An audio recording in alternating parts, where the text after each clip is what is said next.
तो hey everyone, welcome back here again to a parallel world immortal longing. तो कैसे हैं आप सब? आई होप सब बहुत अच्छे होंगे।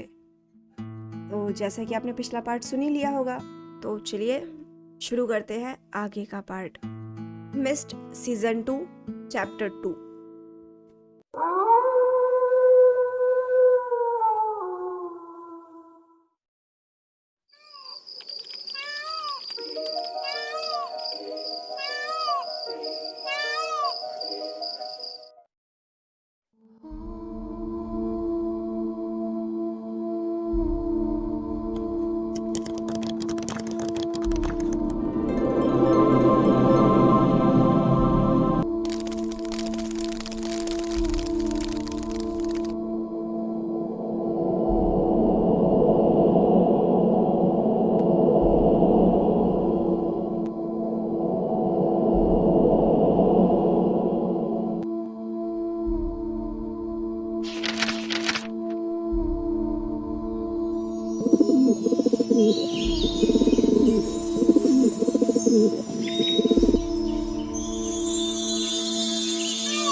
Moonstone fort.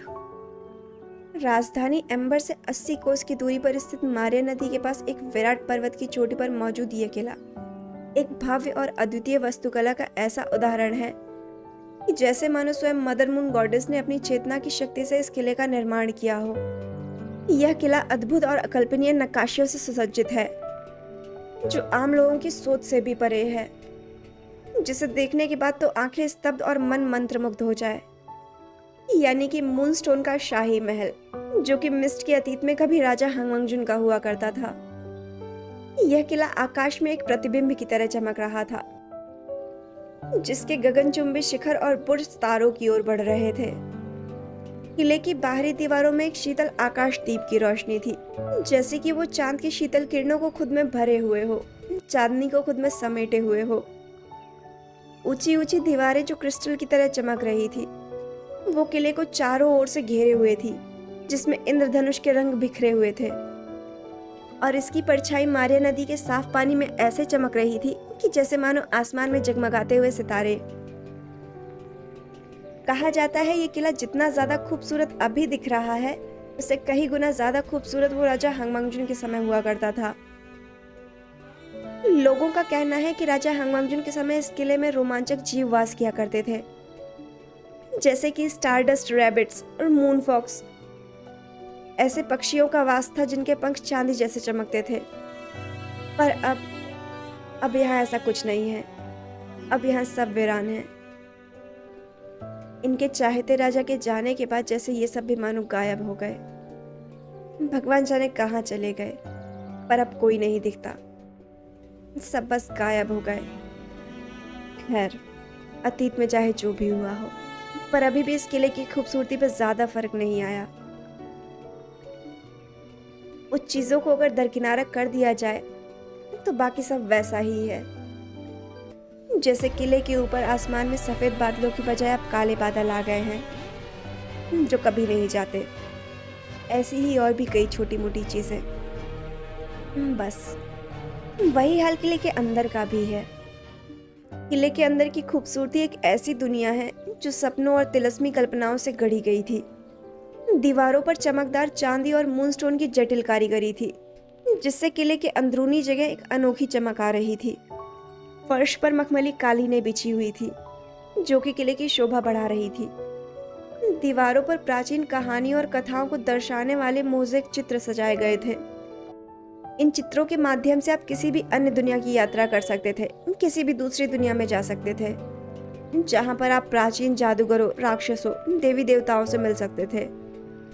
किले के अंदर की जगह एक अनोखा जादुई प्रकाश था, जिससे आपको लगता था कि आप सपने में हैं।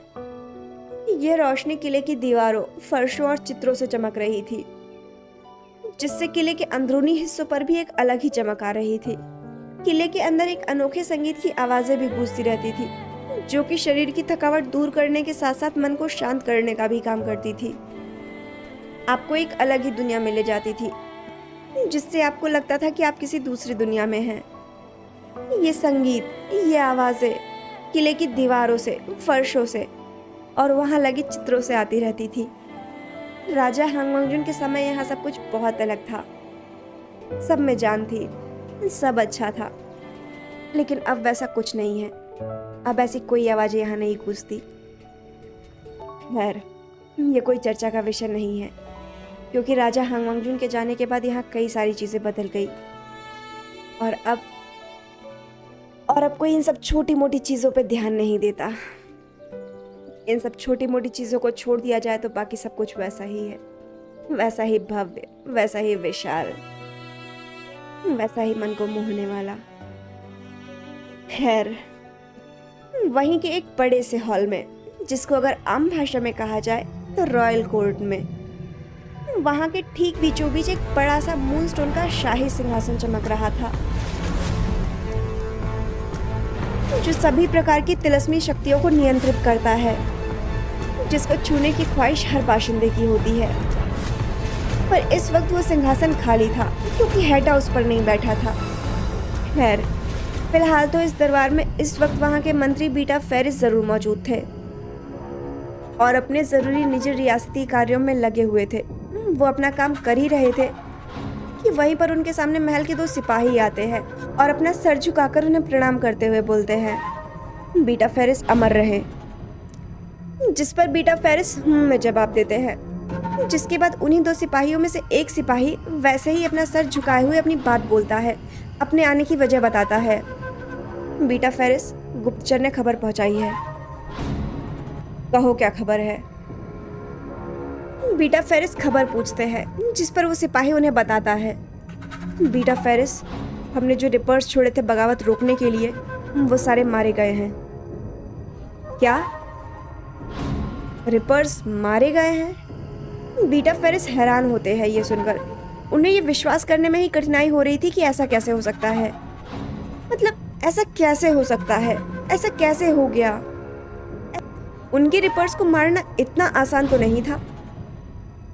फिर अचानक से इतनी हिम्मत कैसे आ गई उन मुट्ठी भर लोगों में? बीटा फेरिस मुट्ठी भींचते हुए बोलते हैं, ऐसा कैसे हो सकता है? आज तक के मिस्ट के इतिहास में किसी में भी इतना सामर्थ्य नहीं है कि वो हमारे रिपर्स का मुकाबला कर सके। उन्हें मारना तो दूर की बात है। तो अब ऐसा कौन आ गया जिसने ऐसा करने की हिम्मत दिखाई? बताओ मुझे। बीटा फेरिस, गुप्तचरों ने बताया है कि हमारे रिपर्स ने एम्बर से लेकर सेलेस्टियल तक सब कुछ तबाह कर दिया था, पर हुडाई पहुंचते ही पता नहीं क्या हुआ कि वो सारे मारे गए। बस गुप्तचर ने इतना बताया है कि अचानक से कोहरे की मोटी धुंध आ गई थी वहां पर, और जब वो छटी तो सारे रिपर्स अपने आप ही मरे पड़े थे। ठीक है, इसका मतलब कुछ तो गड़बड़ है हुडाई में। एक काम करो, गुप्तचर को संदेश भेजो। उससे कहो कि अपनी नजरें गड़ाए रखे, और उससे कहो कि कुछ भी अजीब और गरीब चीजें होते हुए देखे तो मुझे खबर दे। जो कुछ भी हुआ अभी हाल फिलहाल में, मुझे वो सारी खबर चाहिए। या फिर उससे कहो कि हुडाई की सारी खबर मुझे दे, मुझे पूरी खबर चाहिए। जो हुक्म बीटा फेरिस।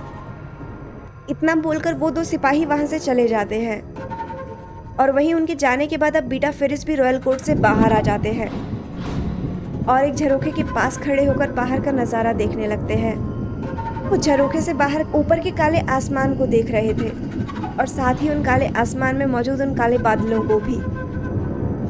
वो आसमान के सारे काले बादल एक दूसरे के साथ मिलकर ऊपर एक अजीब सी ही आकृति बना रहे थे, एक बड़ी सी आकृति, जिसे देखकर बीटा फेरिस की माथे पर एक गहरी शिकन आ जाती है।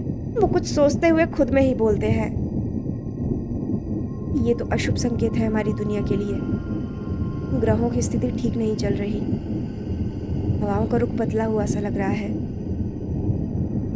ऐसा लग रहा है जैसे कुछ बुरा होने वाला है, बहुत बड़ा, जो हमारे परचम, हमारी सियासत के लिए ठीक नहीं है, बिल्कुल ठीक नहीं है। पर क्या, मुझे जल्दी ही इसका समाधान निकालना होगा। मुझे जल्दी ही कुछ करना होगा। फेरिस खुद में बोलता है और अपने हाथ से 3 बार ताली बजाता है। उन तालियों की आवाज सुनकर एक दासी भागती हुई आती है और बस पीटा फेरिस के सामने अपना सर झुकाकर खड़ी हो जाती है। वहीं फेरिस उसे आदेश देता है, जाओ और जाकर स्काईवार्ड के मंत्री बीटा साइलस को खबर पहुंचाओ कि हम बीटा फेरिस कल ही राज बैठक करेंगे। जल्दी जाओ। अपना आदेश पाते ही वो दासी सर झुकाकर हामी भरती है और बस वहां से चली जाती है, अपना वो आदेश पूरा करने के लिए। वहीं दूसरी तरफ एक्लिप्स केव में खुदाई में हो रही आसमानी घटना के समय ईबो के अल्फा का गुस्सा शांत हो जाता है, जिसके बाद मौका पाते ही ईबो जान को वहां से उठाता है और उन सबके बीच से निकल जाता है। पर इन सब के बीच में उसको इस बात का तनिक भी एहसास नहीं होता कि कोई एक शख्स है जो उसका पीछा कर रहा है। वहीं ईबो गुफे में पहुंचते ही जान को वहीं पड़े एक पत्थर पर लेटा देता है और उसकी इस जख्मी हालत को देखते हुए अपनी दर्द भरी आवाज में बोलता है, अब मैं क्या करूं, कैसे ठीक करूं जान को। ये हुडाई वाले अंकल को तो मेरी मदद करने नहीं देंगे, वो जान को नहीं ठीक करने देंगे।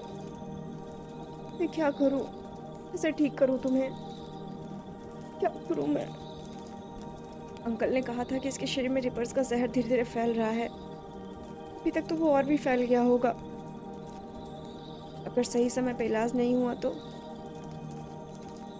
नहीं, मैं जान को कुछ नहीं होने दे सकता। जान को कुछ नहीं होगा, वो ठीक हो जाएगा। हाँ हाँ, वो ठीक हो जाएगा। पर कैसे, क्या करूं मैं, कैसे ठीक करूं जान को। जान, कितने कम था तुमसे आने को, क्यों आए थे तुम वहां पे। मना करा था, मैंने मना करा था तुम्हें वहां आने को।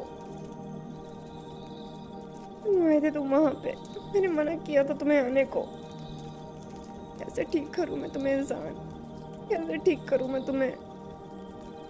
इबो निराश था, असहाय हो गया था, मदद की आशा में था, पर उसे समझ ही नहीं आ रहा था कि वो इस समय करे क्या, किसके पास जाए, किसके पास गुहार लगाए।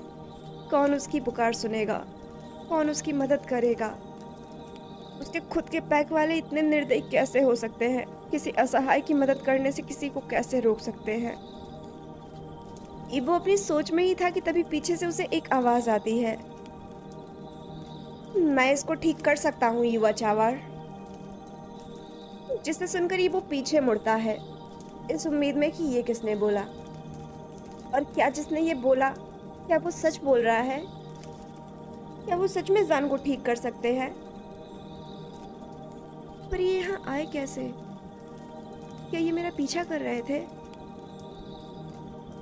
ईबो के दिमाग में एक साथ ही काफी सारे सवाल घर कर गए थे, तो वो इस अनजान शख्स से पूछता है, क्या आप मुझे बता सकते हैं कि आप कौन हैं, आप यहाँ पर कैसे आए, क्या आप मेरा पीछा कर रहे थे, और आपने ये क्यों कहा कि आप जान को ठीक कर सकते हैं, क्या आप सच में जान को ठीक कर सकते हैं, और कैसे।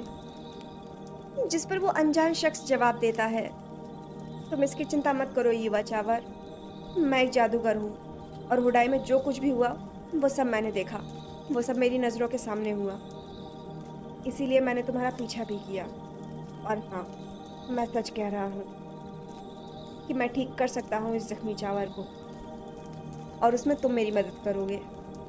पर मैं क्या कर सकता हूँ।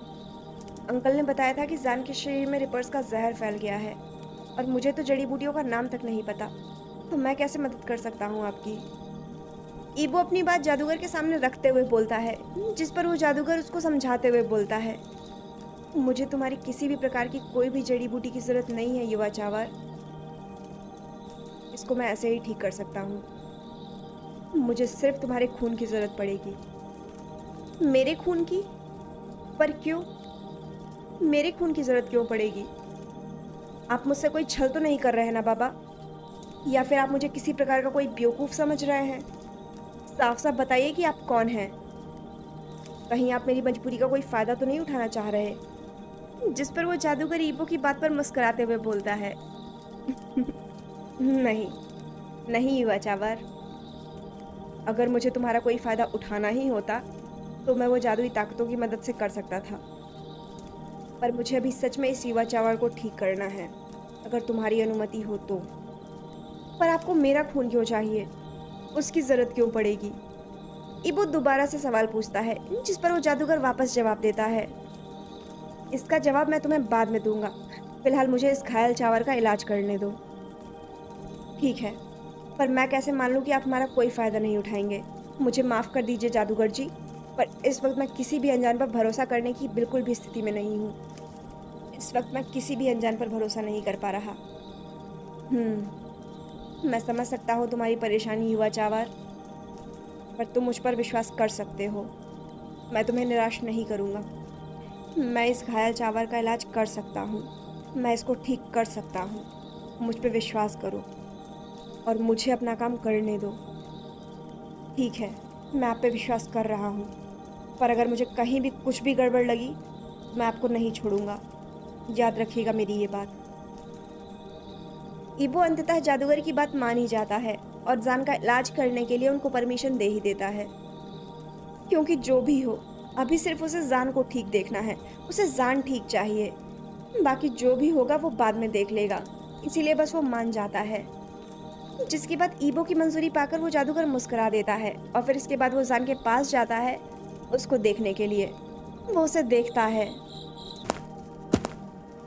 और फिर 2 कदम पीछे हटकर सीधा खड़ा हो जाता है और फिर मुंह से कुछ बोलने लगता है। अंदर ही अंदर कुछ बोलने लगता है, कुछ मंत्र जैसा चंट करने लगता है और उसके वो बोलते ही उसके शरीर से नीले रंग की रोशनी आने लगती है कि जैसे वो कोई जादू कर रहा हो। वहीं ईबो भी उस जादूगर को बहुत ही रोमांचित होकर देख रहा था कि तभी वो देखता है कि उस जादूगर की वो नीली रोशनी एकदम गाढ़ी हो जाती है और उसके देखते ही देखते वो जादूगर उसके सामने ही उस नीली रोशनी में गायब हो जाता है।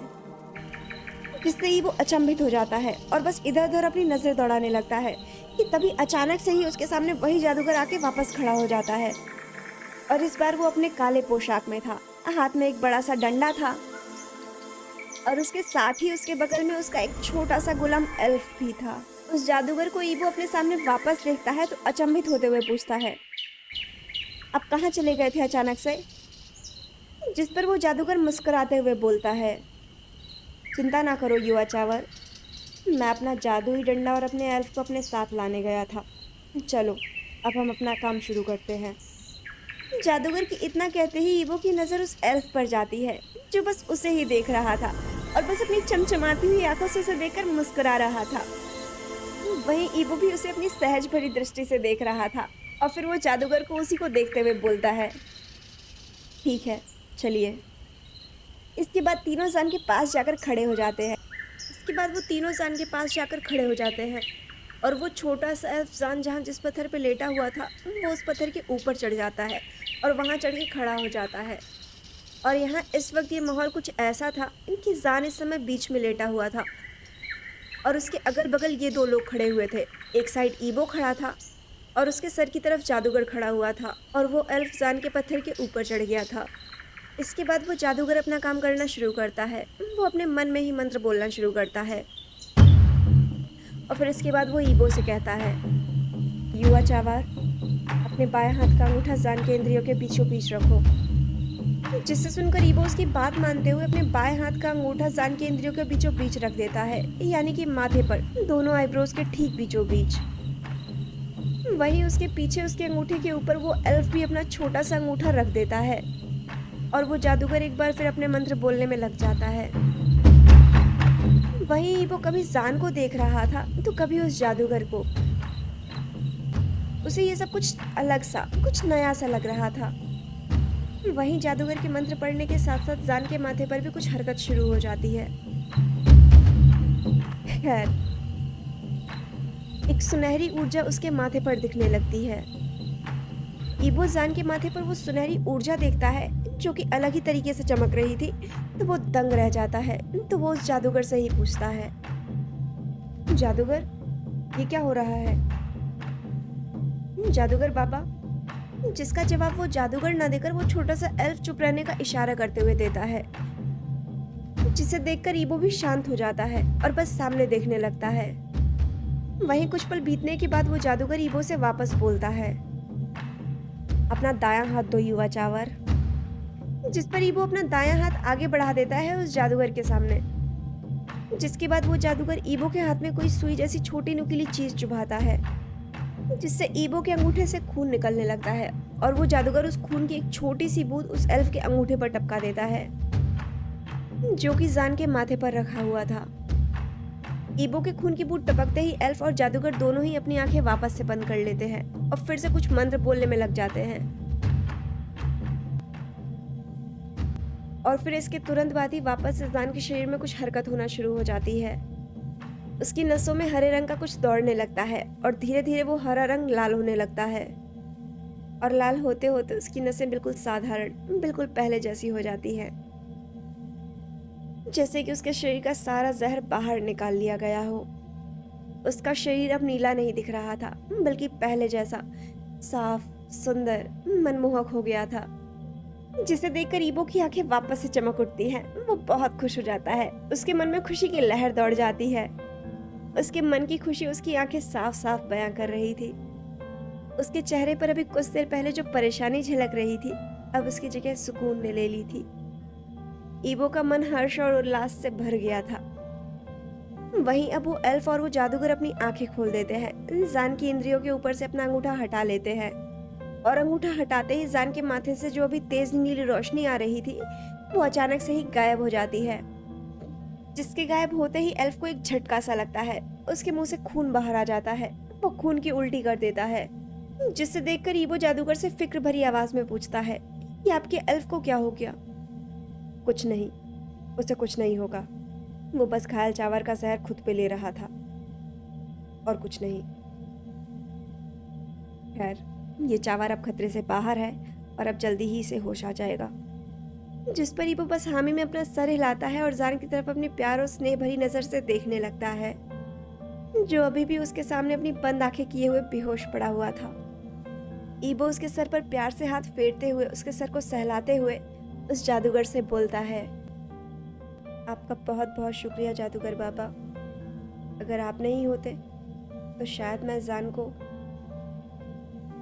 खैर, मुझे माफ कर दीजिए जादूगर बाबा। अगर आपको मेरी किसी बात का बुरा लगा हो तो मैं तहे दिल से आपसे माफी मांगता हूँ। शुक्रिया की कोई जरूरत नहीं युवा चावर।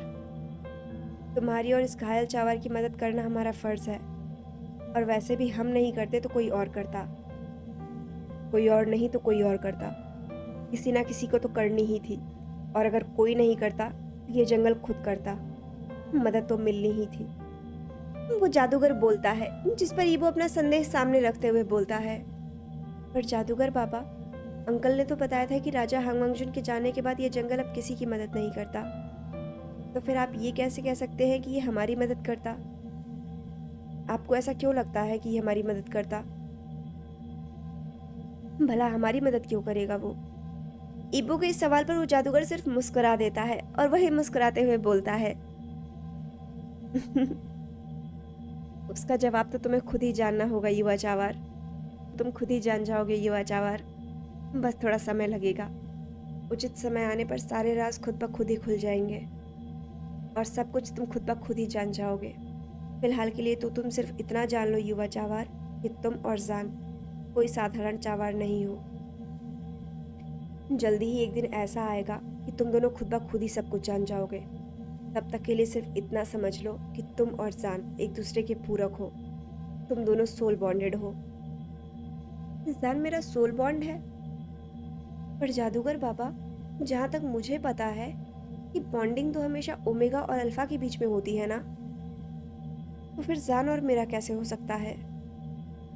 जान मेरा कैसे हो सकता है?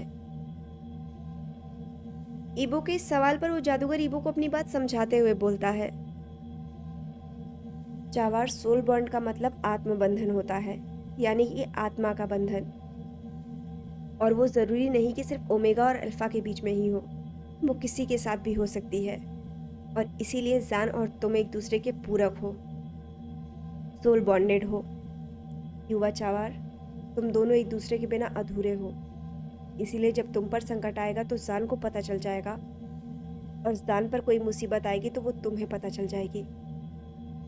तुम दोनों की ही आत्मा एक दूसरे से एकाकृत है, इसीलिए तुम्हारी खून की एक बूंद यानी कि तुम्हारी ऊर्जा के जरिए ही मेरे एल्फ ने जान के शरीर से वो जहर बाहर निकाला था। ओह, तो इसलिए आपने मेरी खून की एक बूंद ली थी। हाँ, इसीलिए मैंने तुम्हारी खून की एक बूंद ली थी। खैर, अब मैं चलता हूँ।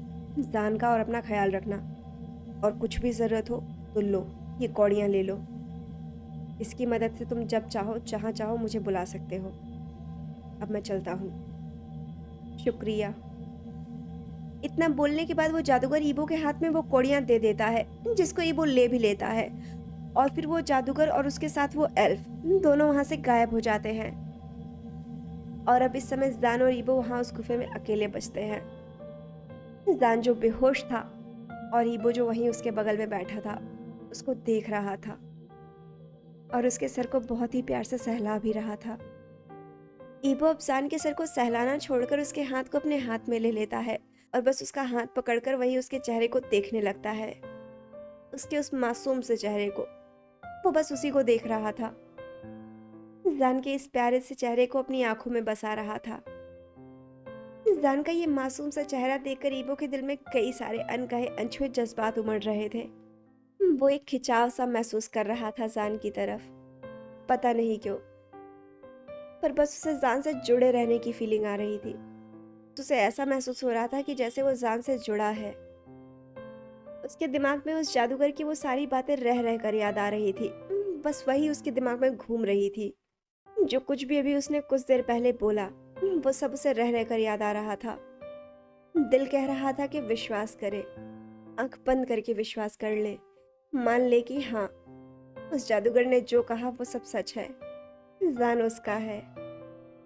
पर दिमाग, वो तो सवाल के घेरों में खड़ा था, पूछ रहा था कि क्या सच में जान उसका सोलमेट है?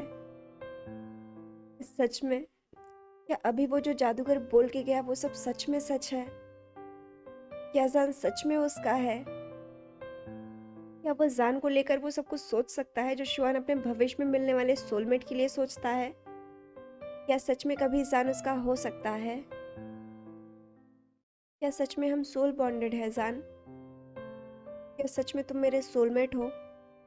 क्या सच में तुम मेरे हो जान और मैं तुम्हारा? क्या सच में तुम मेरे हो सकते हो जान, पर किसी बाहर की दुनिया के बाशिंदे के साथ सोल बॉन्ड? ये कैसे हो सकता है? पर अगर ये सच में सच है जान, तो मैं सच में बहुत खुश हूँ। मैं सच में बहुत खुश हूँ ये सोच कर कि तुम मेरे हो, सिर्फ मेरे, सिर्फ मेरे। ईबो के चेहरे पर एक बहुत ही प्यारी सी मुस्कुराहट आ गई थी, ये सोच कर कि जान उसका है, सिर्फ उसका।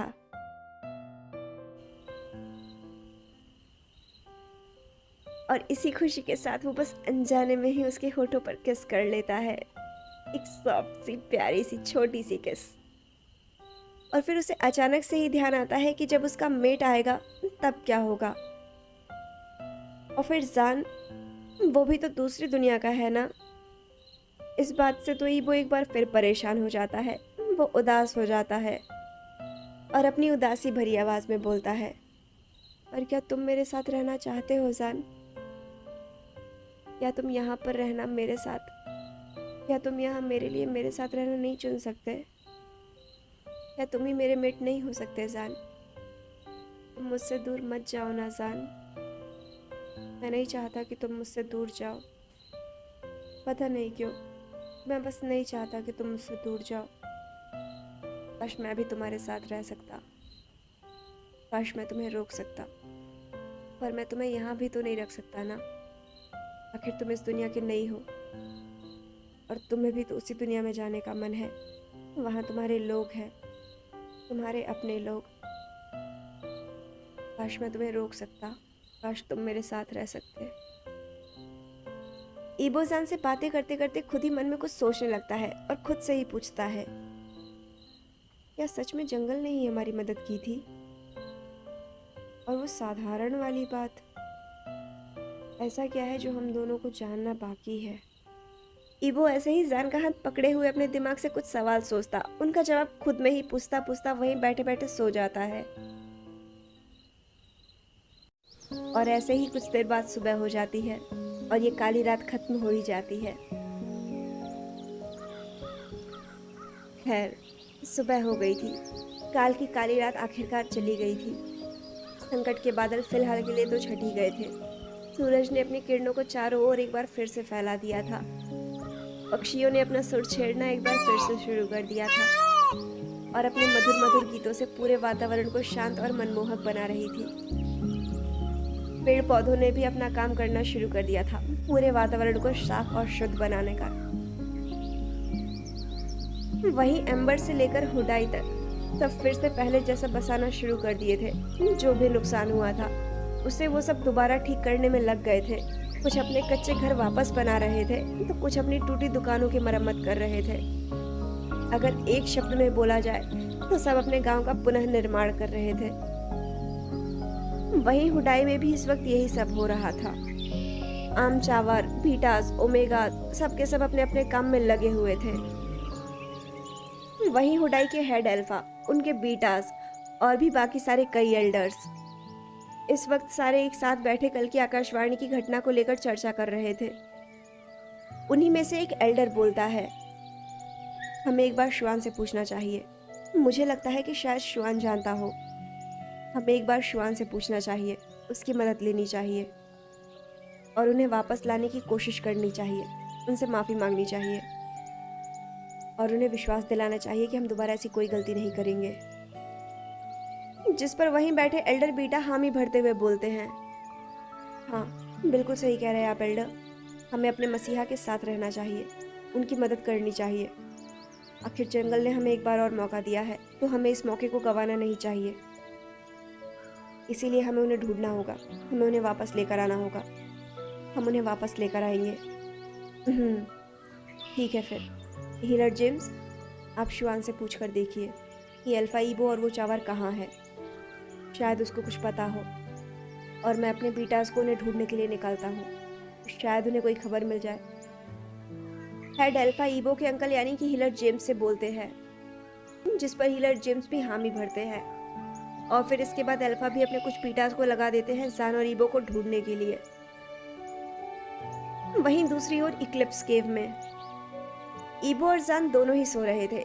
जान वहीं पत्थर पर सो रहा था और ईबो उसका हाथ थामे ईबो वहीं उसके बगल में बैठे बैठे सो रहा था कि तभी थोड़ी देर बाद जान की नींद धीरे धीरे टूटती है। वो अपनी पलकें झपकाते हुए धीरे धीरे अपनी आंखें खोलने लगता है कि तभी वो महसूस करता है कि किसी ने उसका हाथ जोर से पकड़ रखा है, कोई उसका हाथ पकड़े हुए है। तो जान उस ओर देखता है तो वो देखता है कि वो कोई और नहीं ईबो है, जो उसका हाथ बहुत जोर से पकड़े हुए है और सो रहा है। उसका सोता हुआ चेहरा बिल्कुल किसी छोटे बच्चे की तरह लग रहा था, मासूम सा एंजेलिक फेस। एक साइड का गाल उसका दबा हुआ था तो दूसरी साइड का फूला हुआ था। लिप्स उसके बिल्कुल पाउटी बने हुए थे। जान के अंदर इस मासूम से सोते हुए बोबो को देखकर उसके इन फूले हुए गालों पर उसको किस करने की अर्ज सी होती है, क्योंकि वो सच में अभी इस समय बहुत ही फ्लफी, बहुत ही क्यूट दिख रहे थे। तो बस वो भी अपने अर्ज को फॉलो करते हुए उसके गालों पर किस कर ही लेता है और उसको एडमायर करते हुए अपने जहन में ही बोलता है, तो क्यूट, कितना क्यूट है ये, कितना मासूम सा लगता है ये सोते हुए, प्यारा सा, और जगते ही उतना ही खड़ूस बन जाता है। ये सच में कितना हैंडसम है। पर मैं ये क्या कर रहा हूँ? ये एक मैन है एंड मोस्ट इम्पॉर्टेंट ये मेरा दोस्त है। दोस्त के लिए कोई भी गलत थॉट नहीं। नो जान, बिल्कुल भी नहीं। मैं ये सब क्या सोच रहा हूँ? मैं ये सब कैसे सोच सकता हूँ? और मैं क्या करूँ? ये दिल है कि मान ही नहीं रहा है। अब वो मेरा दिल कहता है कि मैं तुम्हारे साथ रहूं, तुम्हारे पास रहूं, तुम्हें यहाँ अकेले छोड़कर कहीं ना जाऊं। और मैं ये कैसे करूं? मैं यहाँ नहीं रुक सकता।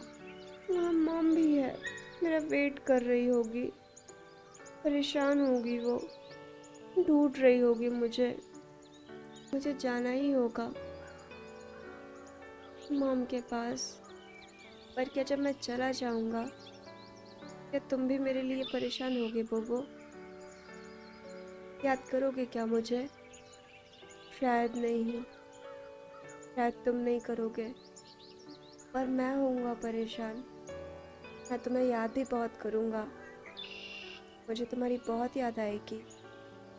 मुझे तुम्हारी बहुत याद आएगी बोबो, बहुत। काश मैं तुम्हारे साथ रह सकता। काश मैं तुम्हें भी अपने साथ ले जा सकता। या फिर काश मुझे ही नहीं जाना होता, मेरी मॉम भी यहीं पे होती। मैं हमेशा तुम्हारे साथ रहता, हम साथ रहते। काश, काश, काश। जानीबो को देखकर अपने जहन में खोया हुआ ही था कि तभी उसे कल रात हुई घटना का ध्यान आता है। तो वो अचानक से ही उठकर बैठ जाता है, अपने शरीर पर देखने लगता है। क्या हुआ जान, ठीक हो ना तुम? क्या ढूंढ रहे हो? जिस पे जानीबो से पूछता है। वो वो वो वो मेरे घाव कहाँ गए? मुझे अच्छे से याद है कि कल मैं बहुत ज्यादा जख्मी हो गया था। रिपर्स ने मुझ पर हमला किया था। फिर मेरे सारे घाव कहाँ गए? ओह, तो तुम्हें याद है कि तुम पर रिपर्स ने हमला किया था? हाँ, तो तुम्हें ये भी याद होगा कि मैंने भी तुमसे कुछ कहा था, कुछ मना किया था, किसी चीज के लिए कुछ कह के गया था। बाहर निकलने के लिए मना किया था ना मैंने? मना किया था कि बाहर मत जाना, कुछ भी हो जाए बाहर मत जाना। फिर क्यों गए थे तुम बाहर? वो वो वो मैंने तुम्हारी बात मानी थी बोबो। मैं नहीं गया था बाहर। मैंने सच में तुम्हारी बात मानी थी बोबो। और मैं यहीं पे था, यहीं पे लेटा हुआ था। पर फिर वो सिल्वर पप मुझे तुम्हारे पास ले गया। मतलब तुम्हें फिर से वो सिल्वर पप दिखा था? हाँ, हाँ बोबो, हाँ। वो सिल्वर पप, वो फिर से मुझे दिखा था। वो एक फिर से मेरे सपने में आया था। और साथ में ही मैंने सपने में ये भी देखा था कि कुछ खूंखार भेड़िए एक भेड़िए को घेरे हुए थे बोबो। जैसे कि वो रिपर्स तुम्हें घेरे हुए थे, और वैसे ही वो तुम्हें भी मारे जा रहे थे, जैसे मैंने अपने सपने में देखा था। वो तुम्हें भी बिल्कुल मेरे सपने की तरह ही मारने जा रहे थे ईबो। और तो और बोबो, तुम्हें पता है क्या, पता नहीं क्यों पर सपने में मुझे ऐसा भी लग रहा था कि जैसे वो रिपर्स मुझे ही मार रहे हो। उन सब ने मुझ पे ही हमला कर दिया हो, वो सब मुझे ही काट रहे हो। और इसी वजह से मैं अचानक से ही उठ गया, तो मुझे वो सिल्वर पप वहीं गुफे के बाहर दिखा, जो मुझे ही देख रहा था। तो मैंने उसका पीछा करने की सोची। और इसके बाद मुझे नहीं पता ईबो कि मैं वहाँ कैसे पहुँच गया, पर जैसे ही मैं वहाँ पहुँचा तो मैंने देखा कि वो रिपर्स तुम्हारे बुल पर पीछे से हमला करने वाला था। तो मैंने बस उस पर पत्थर मार दिया, तो बस वो रिपर मेरे पीछे आ गया। खैर, कुछ भी हुआ हो, पर पता है क्या बोबो, क्या निशाना मारा था मैंने, मजा ही आ गया। मानना पड़ेगा, मैं भी निशानेबाज बन सकता हूँ। एक और मारने का मौका मिल जाता ना, तो और मजा आता। जान अपनी चीकी सी स्माइल के साथ खुद की आखिरी वाली बात बहुत ही प्राउडली बताता है, कि जैसे मानो उसने ओलंपिक्स में निशाना मारा हो और गोल्ड मेडल जीत लिया हो। और वही वो जब जान का ये प्राउडली लुक देखता है और उसका ये टोन सुनता है, तो वो अपनी एक आईब्रो रेस करते हुए उससे बोलता है, सच में जान, जान तुम्हें कुछ भी हो सकता था। वो तुम्हें मार सकता था, तुम मर सकते थे, वो तुम्हें फाड़ सकता था, कुछ भी कर सकता था। तुम्हें उस पर पत्थर मारने की क्या जरूरत थी? जिस पे जान अपने पाउटी फेस के साथ बोलता है, जरूरत क्यों नहीं थी? जरूरत नहीं होती तो मैं करता क्या? अगर मैं उस पर पत्थर नहीं मारता बोबो, तो वो तुम्हें मार देता। और ये मैं कैसे होने देता? मैं तुम्हें खोना नहीं चाहता था बोबो, इसीलिए मैंने पत्थर मारा। मैंने बिल्कुल सही किया। और अगर मुझे दोबारा भी मारना पड़ेगा तो मैं फिर मारूंगा, और इसके लिए तुम मुझे नहीं रोक सकते। इबो जान की ये बात सुनकर परेशान तो जरूर होता है कि इसको अपनी जरा सी भी फिक्र नहीं है, पर उसके चेहरे पर एक मुस्कुराहट भी आ जाती है कि जान ने ऐसा उसके लिए किया था। जान खुद के आगे खुद से पहले उसको रख रहा है। उसे खुद की नहीं बल्कि उसकी फिक्र है। पर फिर भी वो उसको डांटते हुए बोलता है, और अगर तुम्हें कुछ हो जाता तो उसका क्या? तब क्या होता? उसका क्या करते? तो तुम अपनी दुनिया में वापस कैसे जाते? बताओ ज़रा। मतलब तुम इसलिए परेशान हो बोबो कि मैं अपनी दुनिया में वापस कैसे जाता? मुझे तुम मुझे वापस भेजना चाहते हो बोबो? जान इस बार अपने उदास मन से बोलता है, जिस पर ईबो इस बार उसको समझाते हुए बोलता है। नहीं, नहीं, बिल्कुल नहीं जान। ऐसा नहीं बोला मैंने। मेरे कहने का ये मतलब नहीं था।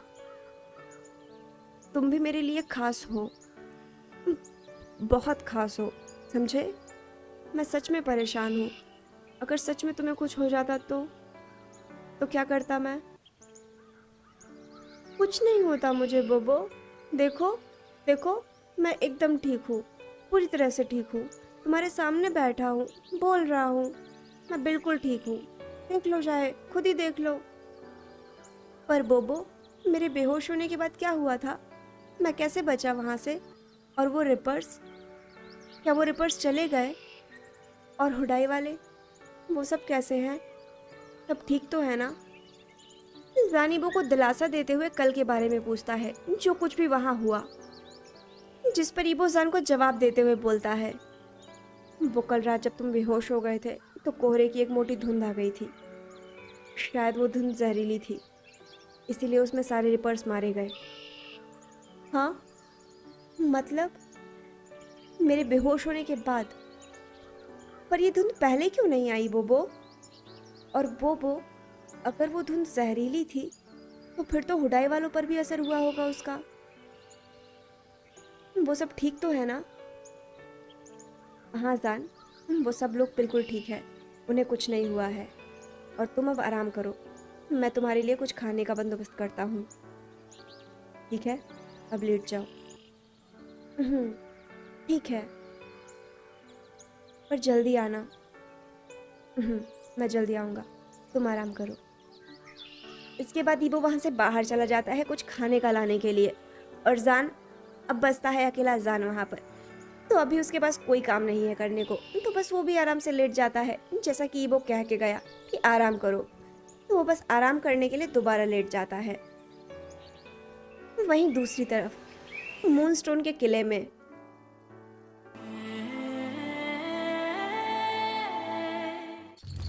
मूनस्टोन के किले के मुख्य द्वार से इस वक्त 20 सैनिकों की टुकड़ी के साथ बीटा साइलस अपने रथ पर बैठकर आ रहा था। वहीं बीटा फेरिस उसका स्वागत करने के लिए मूनस्टोन महल के दूसरे मुख्य द्वार पर खड़ा था। साइलस की रथ यात्रा सीधा आकर बीटा फेरिस के सामने रुकती है, जिसके बाद वो अपने रथ से नीचे उतरता है और सीधा जाकर बीटा फेरिस के सामने खड़ा हो जाता है। और दोनों एक दूसरे को झुककर नमस्कार करते हैं, रिस्पेक्टफुली बो करते हैं।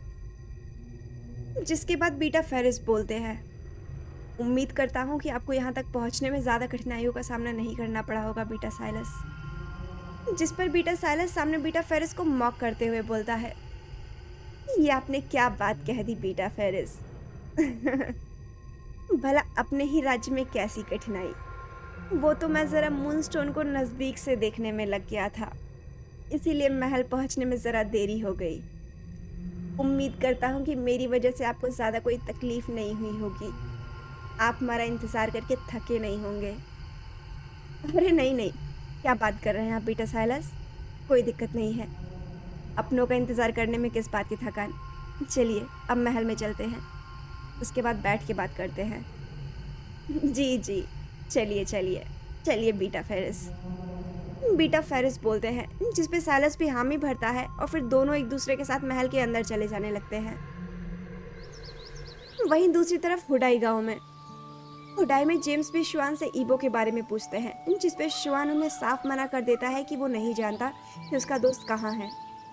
पर फिर भी हुडाईवासी हार नहीं मानते, उम्मीद का दामन नहीं छोड़ते और उन दोनों को ढूंढते रहते हैं। यही उम्मीद लगाए बस उन्हें खोजते रहते हैं। पर समय बीत रहा था, सुबह से दोपहर हो गई थी और दोपहर से रात। पर ईबो और जान के बारे में किसी को कोई खबर नहीं मिली थी। दोनों कहाँ हैं, किसी को कोई भनक नहीं थी। ऐसा नहीं था कि ये लोग माइंड लिंक के जरिए ईबो को ढूंढ नहीं सकते, बिल्कुल ढूंढ सकते हैं। पर ईबो ने कल रात वहां से बाहर निकलते ही सबसे अपने माइंड लिंक का जरिया ही तोड़ दिया था, ताकि उन्हें कोई भी ढूंढ ना पाए, जिसकी वजह से अब कोई कुछ नहीं कर सकता। जब तक ईबो खुद ना मिलना चाहे तब तक उसे कोई नहीं ढूंढ सकता। हेड अल्फा, हीलर जेम्स और बाकी के सारे एल्डर्स परेशान थे और बस यही सोच रहे थे कि इन दोनों को वापस कैसे लाया जाए, अपनी गलती कैसे सुधारी जाए, इन लोगों से माफी कैसे मांगी जाए। ये लोग तो मिल ही नहीं रहे हैं। वहीं इस वक्त मूनस्टोन के किले के अंदर साइलस का भारी स्वागत करने के बाद फेरिस उसे बीटा काउंसलिंग के लिए ले जाते हैं, बगावत वाले मुद्दे को लेकर गंभीर चर्चा करने के लिए। वहीं फेरिस साइलस को यह भी खबर देता है कि बगावत को कुचलने के लिए जो भी रिपर्स छोड़े गए थे हम लोगों की तरफ से, वो भी सारे मारे जा चुके हैं। जिसे सुनकर जैसे बीटा फेरिस के मन में सवाल उठा था, वैसे ही साइलस के मन में भी एक ही सवाल आता है कि रिपर्स को मारने की आखिर हिम्मत की किसने, किसमें इतनी ताकत आ गई कि वो रिपर्स से लड़ गया, वो भी उनके रिपर्स से, जो कि इस समय दुनिया के सबसे खतरनाक रिपर्स थे। इसी बात को लेकर गहरी चिंता में थे बीटा फेरिस और बीटा साइलस। गहन चिंतन कर रहे थे। दोनों ही इस बात का बेसब्री से इंतजार कर रहे थे कि जल्दी से कोई गुप्तचर कोई खबर लेकर आए, कोई संदेश बताए कि अचानक से आखिर ये सब हुआ कैसे। दोनों ही मंत्रियों को आभास था कि कुछ अनहोनी होने वाली है, और इससे पहले कि दोनों राज्य के राजाओं तक ये बात पहुंचे, इससे पहले इन्हें ही किसी भी हाल में इस बगावत का समाधान निकालना होगा, इसको खत्म करना होगा, कुचलना होगा। नहीं तो अगर बात और भी ज्यादा आगे बढ़ गई तो बात युद्ध तक भी जा सकती है, युद्ध होने की शुरुआत हो सकती है। पर शायद इन मंत्रियों को ये नहीं पता था कि बात तो अब आगे बढ़ चुकी है। आगे क्या, बहुत आगे बढ़ चुकी है, और अब इसको रोकना असंभव है। चिंगारी आग बनने ही वाली है।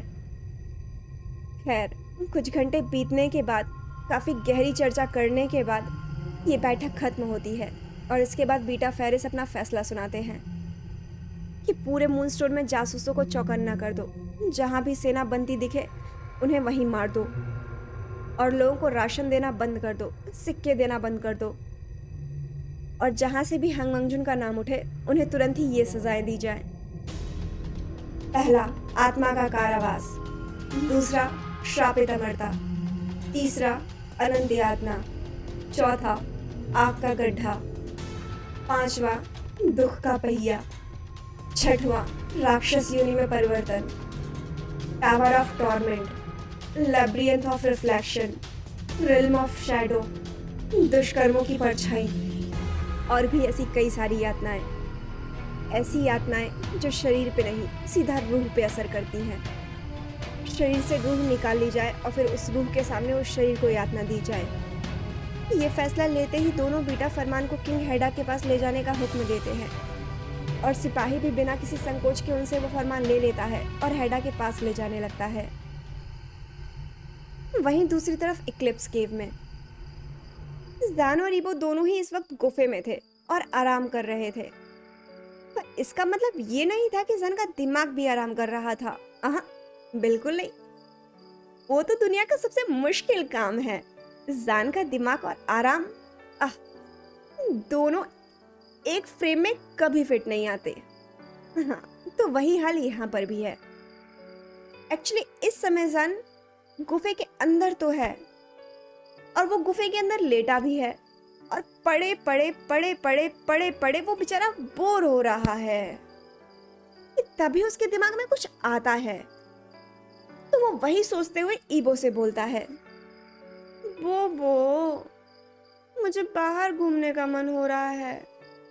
मैं यहाँ पड़े थक रहा हूँ। बोबो, बोबो, बोबो, बोबो, बोबो, बोबो, मुझे बाहर घूमने का मन हो रहा है। मैं यहाँ पड़े थक रहा हूँ। बोबो। ज़ान, मत करो ना परेशान, आराम करो, अभी तुम्हें आराम की जरूरत है। पर मुझे घूमने का मन है बोबो। ज़ान, घूमने का मन तो है, वो मैं भी जानता हूँ, पर हम लोग अभी बाहर नहीं घूम सकते। तुम समझो ना, वैसे ही हुडाई वाले तुम्हारी जान के पीछे पड़े हुए हैं। अगर उन्हें पता चल गया कि हम यहाँ हैं तो वो तुम्हें यहाँ भी नहीं रहने देंगे। ईबो जान को मना करता है और समझाते हुए बोलता है क्योंकि कल रात के उस तूफान के आने के बाद वहाँ जो कुछ भी हुआ था वो सब ईबो ने नहीं देखा था, तो उसी वजह से उसे अभी उन सब के बारे में नहीं पता। मतलब कि ईबो वहाँ नहीं था, तो इसी वजह से उसको अभी भी यही लग रहा था कि हुडाई वाले जान और उसको ढूंढ रहे हैं। वो लोग उसके और जान के पीछे पड़े हैं, उसको मारना चाह रहे हैं। खैर, वहीं जान ईबो से पूछता है, पर वो तुम्हें क्यों पकड़ेंगे? तुम तो उन्हीं के पैक वाले हो ना, उनके अपने हो। हाँ जान, मैं हूँ। हाँ जान, मैं हूँ, पर अभी वो लोग मुझ पर भरोसा नहीं कर रहे। उन्हें लगता है कि मैं भी उन जासूसों से मिला हुआ हूँ, इसीलिए। ईबो बोलता है, जिस पे जान वापस से उसे माफ़ी मांगते हुए बोलता है, क्योंकि कहीं ना कहीं उसे भी ऐसा महसूस हो रहा था कि ये सब उसकी वजह से हो रहा है। सारे हुडाईवासी ईबो के पीछे उसकी वजह से पड़े हुए हैं और ईबो उसको सुरक्षित रखने के लिए सबसे दूर हो गया है। ओह, मुझे माफ़ कर दो बोबो, मेरी वजह से तुम अपने पैक से दूर हो गए। मुझे माफ़ कर दो बोबो, मेरी वजह से तुम अपने अंकल से दूर हो गए, अपने पैक से दूर हो गए। मेरी वजह से तुम्हें उन सबसे दूर होना पड़ा। मैं तुमसे माफ़ी मांगता हूँ बोबो। जिस पर ईबो उसे ऐसा करने से मना करते हुए बोलता है, कोई बात नहीं जान, वैसे भी मेरा यही फ़र्ज़ था, तुम्हारी मदद करना, जो मैं कर रहा हूँ। जिस पर जान क्रॉस क्वेश्चन करते हुए पूछता है, फ़र्ज़ था मतलब? जिस पर ईबो वापस उसे समझाते हुए बोलता है, वो दरअसल तुम मुझे ही मिले थे ना उस झरने में, इसीलिए तुम्हारी रक्षा करना मेरा फ़र्ज़ है, बस यही, और मैं वही कर रहा हूँ।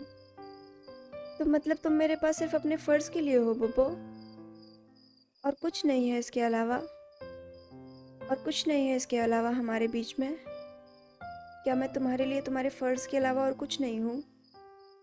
क्या मैं तुम्हारे लिए अभी भी एक अनजान शरणार्थी हूँ बोबो, जिसकी तुम मदद कर रहे हो? जान अपने मायूस चेहरे के साथ ईबो से सवाल पूछता है, जिस पर ईबो कुछ जवाब तो नहीं देता, पर हाँ, मन में सोचता ज़रूर है, कैसे बताऊँ कि तुम मेरे लिए क्या हो जान? कैसे बताऊँ कि तुम मेरे लिए क्या बनते जा रहे हो? और क्या मैं बताऊँगा तो तुम मान पाओगे? तुम नहीं जानते जान, जब से जादूगर ने मुझे हमारे बारे में बताया है, तुमसे दूर जाने का मन नहीं होता। तुमसे कभी दूर जाना पड़ेगा ये सोचने में ही कितनी कठिनाई हो रही है, ये सिर्फ मैं जानता हूँ, ये सिर्फ मैं महसूस कर पा रहा हूँ। ऐसा नहीं है कि उस जादूगर के बोलने से ही ऐसा हो रहा है, पर पता नहीं क्यों, कुछ तो है तुम्हारे अंदर जान, जो मुझे तुम्हारी ओर खींचता है, जो मुझे तुम्हारी ओर खींच रहा है। अब वो चाहे जादूगर की जुबान में सोलबॉन्ड हो या फिर श्वान की भाषा में प्यार, जो भी हो मैं नहीं जानता। मैं बस इतना जानता हूँ कि मैं तुमसे दूर नहीं जा पा रहा जान, तुमसे दूर नहीं जा पा रहा हूँ। तुमसे दूर जाने में मुझे बहुत मुश्किल होने वाली है। तुम तो एक राही हो जान, तुम एक दिन यहाँ से चले जाओगे और रह जाऊंगा तो सिर्फ मैं यहाँ अकेला। फिर मेरी जिंदगी बिल्कुल वैसे ही हो जाएगी, पहले जैसी, खाली, उदास, वीरानी सी, बिल्कुल पहले जैसी। इसीलिए तो तुमसे ज्यादा मैं खुद के दिल को समझा रहा हूँ जान, कि तुम सिर्फ एक फर्ज हो और कुछ नहीं। शायद तुम्हारे जाने के बाद मेरे दर्द को इसी से थोड़ा राहत मिल सके,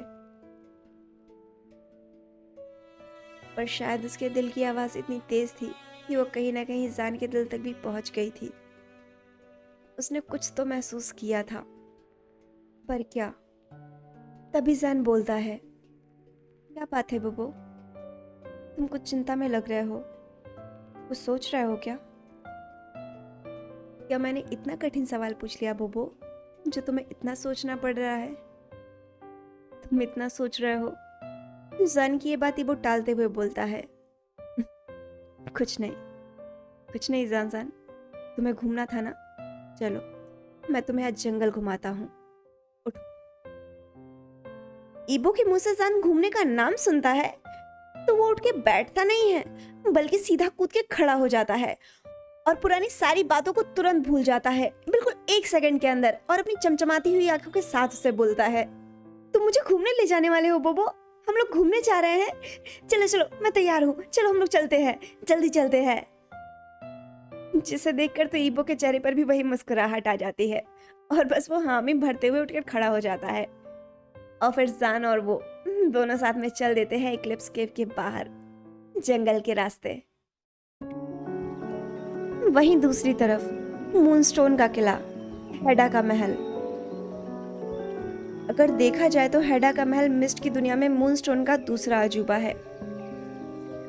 उसकी सुंदरता के किस्से पूरे मिस्ट में मशहूर हैं, क्योंकि पहला तो हंग मंगजून का मूनस्टोन फोर्ट है, हेडा के महल का निर्माण जिसमें सफेद पत्थर का उपयोग करके किया गया है। महल के बाहरी भाग में एक विशाल और चमचमाता हुआ उपवन भी मौजूद है, जहां पर एक विशाल चंद्राकार फव्वारा है, जिसमें से पानी की धारा लगातार चंद्राकार में गिरती रहती है। पर वो पानी आता कहां से है, ये एक जादू है। उपवन में कई प्रकार के पेड़ पौधे भी मौजूद हैं, जिनमें से हर किसी की अपनी खुद की एक विशेषता है। महल के अंदर के भाग में आर्थिक और सौंदर्य की दृष्टि से अद्वितीय वस्तुएं स्थापित की गई हैं, जैसे कि एक विशाल और चमकदार हेडा की अप्रतिम प्रतिमा। वहीं महल के हर एक कोने में एक सिपाही और एक दास दासी सर झुकाए हुए खड़े हैं। वहीं एक दूसरा अलग सिपाही हाथ में फरमान लिए बीटा काउंसिल के कक्ष से हेडा के राजमहल की तरफ आ रहा था। उसके तेज चलने की आवाज इतनी दूर से भी सुनाई दे रही थी। वहीं कुछ देर बाद ये सिपाही हेडा के महल के शाही बैठक के बाहर पहुंच जाता है और वहां खड़े होकर द्वारपाल से किंग हेडा से मिलने की मांग करता है।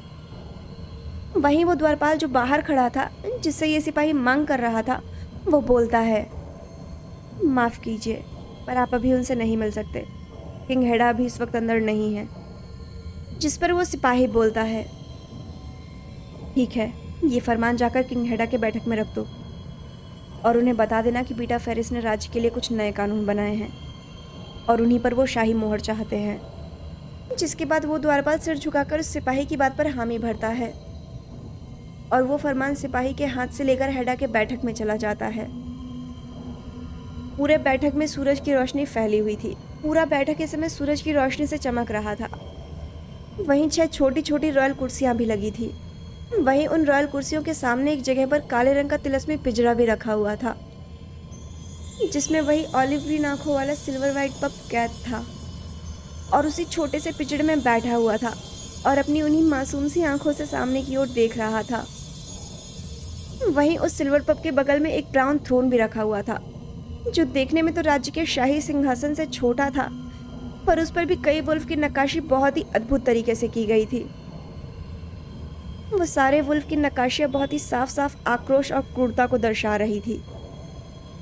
और वहीं उसी सिंहासन पे अक्सर बैठता था राजा हंग मंगजून का मेट, मूनस्टोन का सबसे क्रूर, निर्दयी और कठोर राजा हेडा, जो अपनी क्रूरता के लिए ही पूरे मिस्ट में मशहूर है। जिसके सामने अगर परिंदे ने भी सर उठाकर गलती से ही उसको देख लिया बिना उसकी मर्जी के, तो ये उसकी भी आत्मा को कैद कर ले, प्रताड़ित करने के लिए। खैर, ये द्वारपाल उस फरमान को उसी सिंहासन के बगल में रख देता है और चला जाता है। और वहीं पर कैद में बैठा वो सिल्वर मासूम पप उस द्वारपाल को फरमान रखते और जाते हुए देखता रहता है और बस देखता ही रहता है। वहीं दूसरी तरफ ईबो और जान एक दूसरे से बात करते करते जंगल में पहुंच गए थे। दिन के वक्त जंगल काफी खूबसूरत लग रहा था। चिड़ियाएं चहक रही थी, ठंडी हवाएं भी चल रही थी। चाहे पेड़ हो, चाहे पशु पक्षियां, चाहे कोई भी छोटे मोटे जानवर हो, कोई भी हो, सबके सब अपने साधारण रंग में थे। यानी कि जंगल इस वक्त अपने पूरे साधारण रूप में था। ना ही चमक रहा था, ना ही बोल रहा था और ना ही शर्मा रहा था। पर हाँ, खुश तो जरूर है। खुश नहीं बल्कि बहुत खुश है, क्योंकि उसको दोनों चाहते लाडले बाशिंदे जान और ईबो दोनों उसके पास आए हैं, उससे मिलने आए हैं, उसमें घूमने आए हैं, उन्हें देखने आए हैं।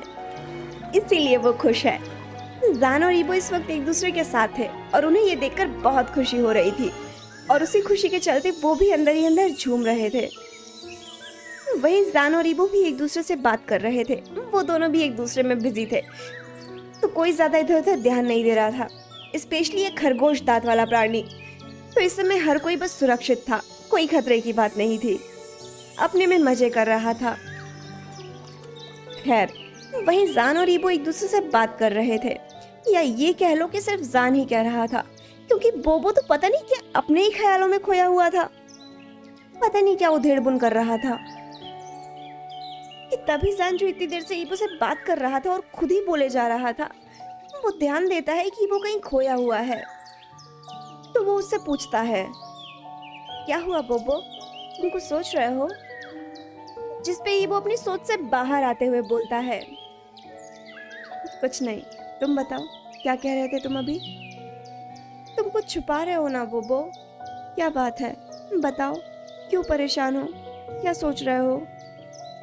जान पूछने की कोशिश करता है, क्योंकि वो सुबह से देख रहा है कि कुछ तो बात है जिसकी वजह से ईबो परेशान है, कुछ तो है जो ईबो को परेशान कर रहा है, पर क्या, ये जान अभी भी नहीं समझ पा रहा है। पर ईबो एक बार फिर से बात टाल देता है। वो बात को घुमाते हुए जान से बोलता है, कुछ नहीं जान, बस कल जो कुछ भी हुआ उसके बारे में सोच रहा था। उम्मीद है कि रिपर्स के मरने से कुछ गड़बड़ ना हो बस।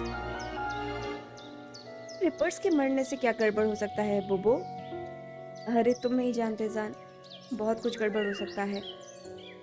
हेडा का अगर आम सिपाही भी जाता है बगावत की वजह से, तो हेडा पूरे गांव को तबाह करवा देता है। और यहाँ तो उसके रिपर्स गए हैं, वो भी एक नहीं, सारे के सारे। वो लोग चुपचाप तो नहीं बैठेंगे, फिर कुछ बड़ा सोचेंगे। पर बोबो, वो लोग ऐसा क्यों करेंगे? आखिर तुम लोग भी तो उन्हीं के राज्य के हो ना, तो कोई भी राजा अपने राज्य के ही लोगों को क्यों मारेगा? जान, ये मिस्ट है, मिस्ट, भूलो मत। यहाँ पे राजा और राज्य के शाही लोग प्रजा को सिर्फ अपने पैरों की धूली समझते हैं, जिन्हें फूंक मारो तो उड़ जाए, और कुछ नहीं। इससे ज़्यादा कोई कीमत नहीं है उनकी नज़रों में हमारे लोगों की। उन्हें कोई फर्क नहीं पड़ता कि कौन मर रहा है, कौन जी रहा है। उनके लिए सिर्फ उनकी गद्दी महत्व रखती है और कुछ नहीं। उनके लिए आम जनता सिर्फ राज्य चलाने और जनसंख्या बढ़ाने के लिए होती है, बस, और कोई महत्व नहीं है उनकी नज़र में हमारा। ओ जान चलते चलते बोलता है, और आगे कुछ बोलने ही वाला होता है कि तभी उसे महसूस होता है कि कुछ उसके पैर में फंसा है। और जैसे ही वो नीचे देखता है, तो अचानक से ही उसका पैर किसी चीज़ से नीचे की तरफ खिंचता है, और देखते ही देखते वो पेड़ की टहनी से बेचारा उल्टा लटक जाता है। और उसके साथ साथ ईबो, जो वहीं उसके बगल में ही था, उसके साथ ही चल रहा था। वो ये समझने की कोशिश कर रहा था कि ये क्या हुआ, कैसे हुआ अचानक से। और फिर वो भी जादुई अदृश्य रस्सी से फंसकर उल्टा लटक जाता है, बिल्कुल वैसे ही जैसे जान लटका हुआ था। दोनों ही अब उस अदृश्य जादुई रस्सी की वजह से उल्टे लटके हुए थे। दोनों ही कुछ पल के लिए सोच में पड़ गए थे कि ये कैसे हुआ, अचानक से धरती घूम गई या फिर ये लोग ही उड़ने लगे। जिस पे जन वही उल्टा लटके हुए ही ईबो से हड़बड़ाते हुए बोलता है, बोबो, बोबो, ये मिस्ट में धरती भी घूमती है क्या? धरती नहीं घूमती बुद्धू, हम उल्टा लटके हुए हैं। ईबो जान से बोलता है, जिस पे जान ईबो से वापस बोलता है, पर लटके कैसे? रस्सी तो दिख ही नहीं रही है बोबो, क्योंकि रस्सी सच में नहीं दिख रही थी। बस इतना पता चल रहा था कि वो दोनों लटके हैं और पैर में कुछ रस्सी जैसा बंधा हुआ है, जिस पे ईबो कुछ बोलने ही वाला होता है कि तभी उसके बोलने से पहले ही एक अदृश्य आवाज़ आती है, जो कि बहुत पतली होने के साथ साथ गहरी भी थी। वो अदृश्य आवाज़ जान का सवाल सुनकर गूंजती है,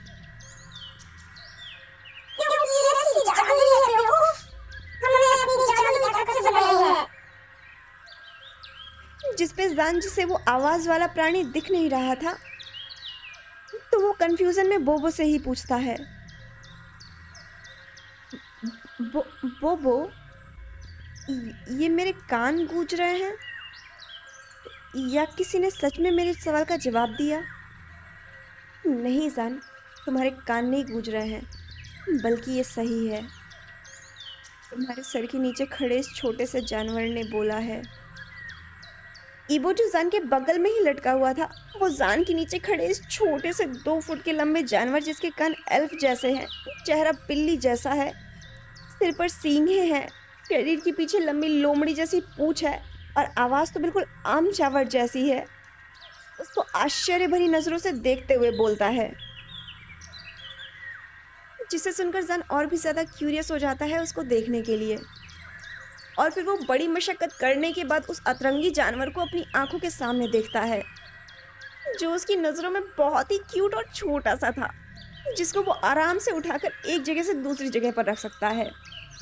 इसीलिए वो विश्वास ही नहीं कर पाता कि इतनी भारी और गंभीर आवाज़ इस 2 फुट और 250 ग्राम के जानवर के गले से निकल सकती है, जिसका तो गला भी अच्छे से नहीं दिख रहा।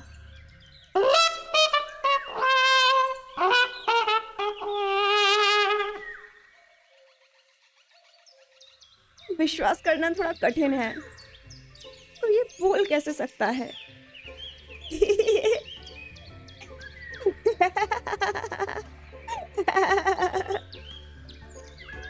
इसीलिए जान पहले तो हंसने लगता है और फिर वैसे ही हंसते हुए बोलता है, बोबो क्यों मजाक कर रहे हो? ये 2 फीट का 250 ग्राम का छोटा सा बच्चा इतनी भारी आवाज निकालेगा? ये तो कितना मासूम है। आओ, कितना प्यारा है, मासूम सा बच्चा है। बोबो, मुझे लगता है कि ये जानवर भटक गया है, रास्ता भटक गया है यहाँ पर। जब हम यहाँ से छूट जाएंगे ना, तो इसको ले चलेंगे अपने साथ, ठीक है? जान जो विश्वास नहीं कर पा रहा था, वो इस जानवर को देखकर बोलता है, पर वो जानवर जिसका गुस्सा हमेशा नाक पर ही रहता है, वो इस बार गुस्से में उबाल मारते हुए बोलता है, ये घुसपैठिया खरगोश दांत वाला चावल, ये घुसपैठिया खरगोश दांत वाले चावल। मैं बच्चा नहीं हूँ, बल्कि मैं 10 बच्चों का बाप हूँ, और 11वें को मेरी बीवी जन्म देने वाली है। तो बच्चा मत कहना मुझे, समझे? जिस पर जान चौंकते हुए बोलता है, हाँ, 10 बच्चों का बाप, मतलब पूरे मिस्ट की आबादी तुमने ही नियंत्रित करने की सोच रखी है ना?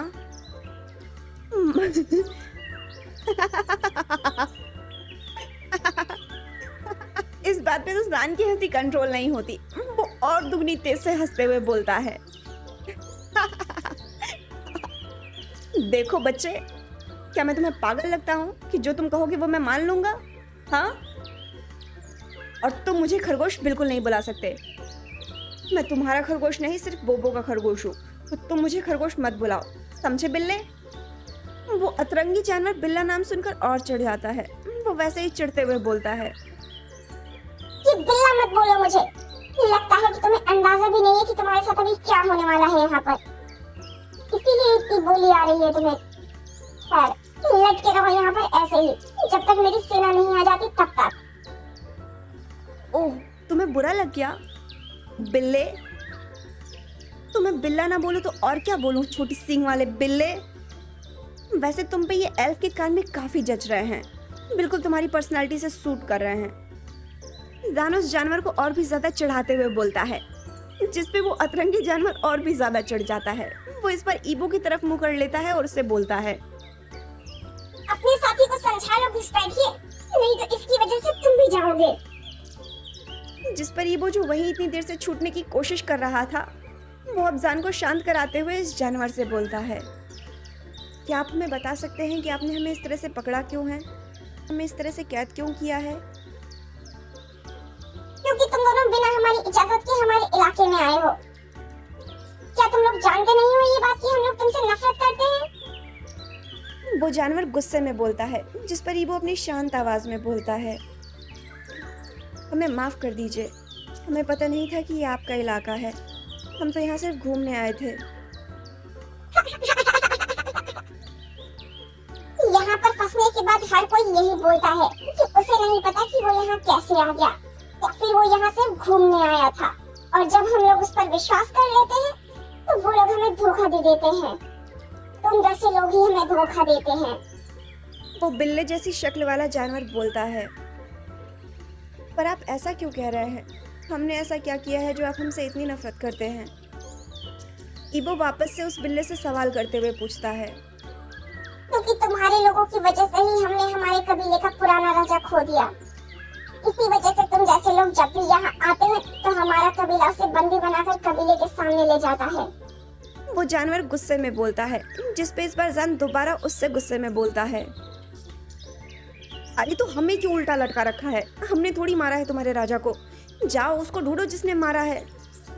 हमने थोड़ी मारा है तुम्हारे राजा को। तुम नहीं थे, पर थे तो तुम जैसे ही लोग ना, इसीलिए हम तुम पर भी भरोसा नहीं करते। खैर, हमारे सिपाही आ गए हैं, अब हमारे सरदार ही तुम्हारा फैसला करेंगे। वो जानवर अपनी भारी और गुस्सैल आवाज में बोलता है, जिस पे जन वापस से कंफ्यूज होते हुए पूछता है, हाँ मतलब मतलब वो देखो। वो जानवर अपनी छोटी सी उंगली से सामने की ओर इशारा करते हुए दिखाता है। वहीं वो जानवर अपनी डेविल हंसी हंसते हुए दूसरी तरफ देखता है, जहां से लगभग 20 उसी के जैसे जानवर उसके पास अपने झुंड में आ रहे थे। और उस जानवर का इशारा देखकर ईबो और जान भी उसी तरफ देखते हैं जिधर ये इशारा कर रहा था। तो वो देखकर और भी ज्यादा चौंक जाते हैं कि अब ये कौन है? जिस पर वो अतरंगी जानवर अपना ईवल स्मक करते हुए बोलता है, हमारी सेना है, हमारी सेना है, तुम्हें ले जाने आई है। जानवर ईबो दोनों ही ये सुनकर हड़बड़ा और घबरा जाते हैं और अपने आप को और भी ज्यादा छुड़ाने की कोशिश करने लगते हैं। इधर उधर हिलने डुलने लगते हैं, पर वो रस्सी थी कि खुलने का नाम नहीं ले रही थी। उसके उलट वो तो हिलने डुलने से और भी ज्यादा कसी जा रही थी और वो अतरंगी बिल्ली की सेना धीरे धीरे अपने छोटे छोटे कदमों से और भी ज्यादा नजदीक आई जा रही थी। और उनके आते ही ये जानवर जो इन दोनों को लटकाए हुए था, ये उनको आदेश देते हुए बोलता है, बंदी बनाकर ले चलो इन दोनों को, और हाँ, इन दोनों का मुंह बंद करके ले चलना। ये बहुत बोलते हैं, और खासकर ये खरगोश दांत वाला प्राणी। हाँ जालिम बिल्ले राक्षस, मैं तुझे छोड़ूंगा नहीं। खोलो हमें, खोलो, जाने दो हमें, हम यहाँ फंसे हुए हैं। खोल मुझे, जालिम बिल्ले राक्षस, मैं तुझे छोड़ूंगा नहीं, खोल मुझे। जान गुस्से में चिल्लाते हुए बोलता है, पर यहाँ उसके चिल्लाने का कोई फायदा नहीं होने वाला था। उल्टा वो राक्षस बिल्ला, वो तो जान का चिल्लाना सुनकर और भी ज्यादा हंसे जा रहा था। वो राक्षस बिल्ला अपने उसी तरह हंसते हुए बोलता है,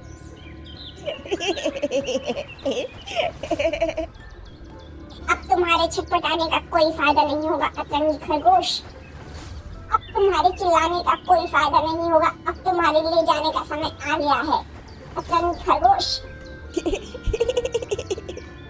और फिर वो अपने बिल्लों की सेना से बोलता है, बांध के ले चलो इन दोनों को कबीले में। अरे अरे देखिए बिल्ले, मेरा मतलब है आप जो भी हैं हमें जाने दीजिए।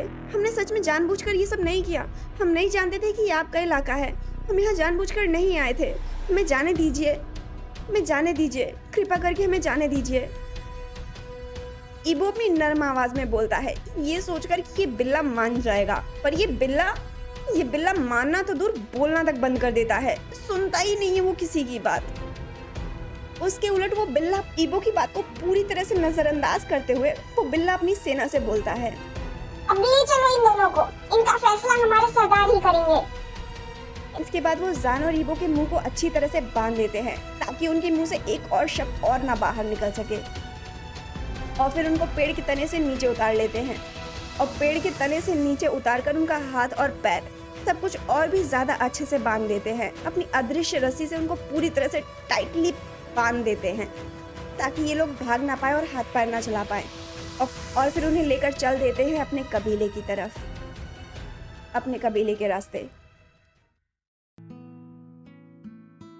सो हियर वी गो, ये रहा मिस्ट का नेक्स्ट अपडेट। हाँ ये अपडेट छोटा है, सिर्फ 1 ही घंटे का है और इसके लिए आई एम एक्सट्रीमली सॉरी। मेरी तबीयत ठीक नहीं थी और मिस्ट में काम करना तो सच में मुझे थका देता है।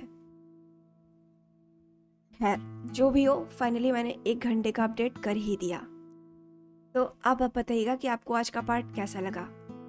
ये कैट फॉक्स, ये कौन सी बला आ गई, और इन लोगों ने तो ईजान को कैद कर लिया। और अब आपको क्या लगता है कि क्या होने वाला है इन लोगों के साथ, और ये लोग हैडा से इतनी नफरत क्यों करते हैं? हैडा ने इन लोगों का भी कुछ बिगाड़ा है क्या? हैडा ने कितने लोगों का क्या क्या बिगाड़ा है, क्या ही कहा जाए। तो जरूर बताइएगा कि आपको ये पार्ट कैसा लगा। आगे की आपकी कोई प्रिडिक्शन हो तो उसे भी जरूर बताइएगा। आखिर मुझे भी तो पता चले कि आप लोग क्या सोच रहे हैं इस नॉवल को लेके। तो अपने व्यूज कमेंट सेक्शन में जरूर मेंशन कीजिएगा, और जो भी हो, जैसा भी हो, प्लीज जरूर लिखिएगा। नेक्स्ट अपडेट क्या लाया जाए, गिल्ट या मिस्ट, ये भी जरूर बताइएगा, क्योंकि मुझे गिल्ट भी अभी लाना है और मिस्ट लाना है। अगर नेक्स्ट अपडेट मिस्ट होगा तो उसके बाद अगला अपडेट तो कंफर्म ही गिल्ट होगा। है जो भी है वो तो समय बताएगा। फिलहाल के लिए आप हमें ये बताइएगा कि आपको आज का पार्ट कैसा लगा। प्लीज प्लीज प्लीज, जैसा भी लगा हो उसको जरूर मेंशन कीजिएगा, और मेरा चैनल लाइक करिएगा, शेयर करिएगा और सब्सक्राइब कर दीजिएगा, प्लीज कर दीजिएगा। कम से कम मुझे भी तो थोड़ी मोटिवेशन मिले। या फिर ऐसा किया जाए, ऐसा किया जाए, आप लोग मेरे 1500 सब्सक्राइबर पूरे कर दीजिए। 1500, कब से 1003 पे अटका हुआ है यार, कुछ तो मदद करो, ऐसा थोड़ी चलेगा। मुझे भी थोड़ी मोटिवेशन चाहिए, प्लीज प्लीज प्लीज कर दो। अब आप मेरे सब्सक्राइबर बढ़ाने का काम करो और मेरी लाइक्स बढ़ाने का काम करो। उसके बाद मैं कोशिश करूंगी कि मैं आपको बेस्ट से बेस्ट प्रोवाइड कर सकूं, अपना बेस्ट दे सकूं, ताकि आप लोग भी स्टोरीज एंजॉय कर सके, प्लीज। तो चलिए फिर मिलते हैं अगले पार्ट में। Bye bye.